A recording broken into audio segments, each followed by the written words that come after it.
Picture a high-stakes demolition derby.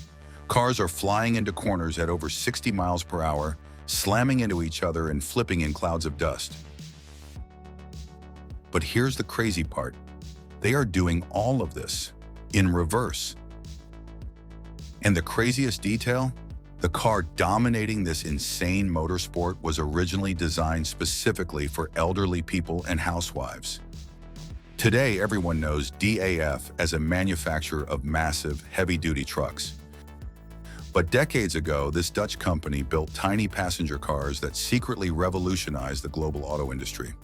Their weird technology was so fast, Formula One had to ban it to save the sport. So buckle up and let's dive into how a bizarre car on suspenders became an absolute automotive legend.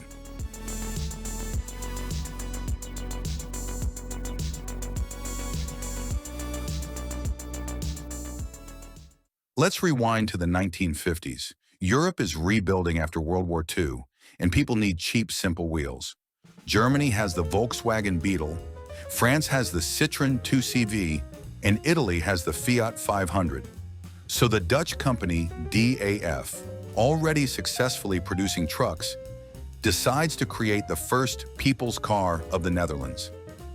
Brothers Hub and Wim van Doorn spent years developing it, and in 1958 they caused a sensation at the Amsterdam Motor Show.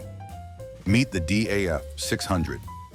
Outside it was a compact sedan with a tiny 22 horsepower engine, but underneath lay a technical revolution.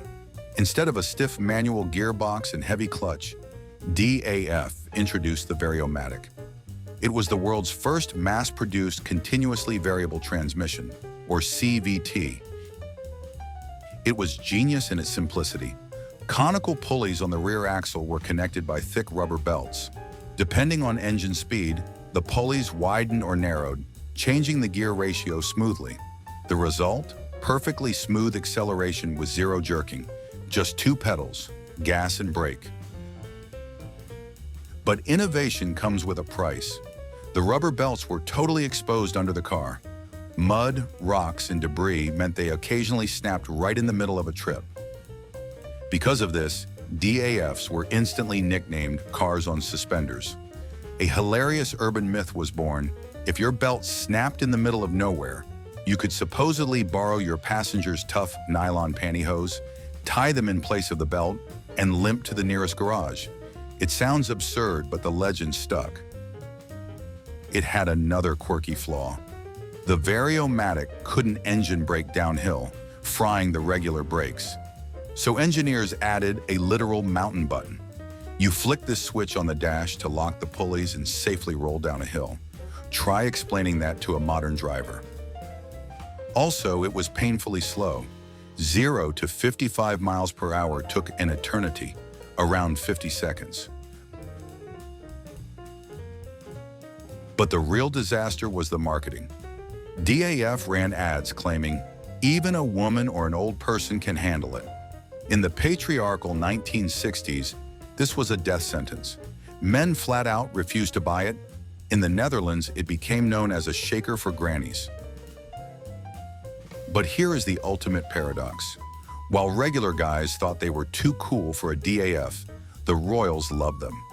Famous Italian designer Giovanni Michelotti custom-built a roofless, doorless beach car called the DAF Kini for the Dutch royal family, who happily cruised around Mediterranean resorts in it. Trying to shed the granny image, DAF hired Michelotti to redesign their cars and swap the noisy two-cylinder engines for smooth Renault motors. They even unveiled the DAF 55 Siluro, a wedge-shaped concept car that looked like a Lamborghini, but had a rubber belt CVT underneath. DAF even tried to conquer America with the Daffodil. Just picture it, massive roaring V8 Ford Mustangs and Chevy Impalas sharing the highway with a 30-horsepower Dutch bubble car. Americans mostly bought them as novelties or toys. To wash away the granny car stigma with blood, sweat, and oil, DAF went racing.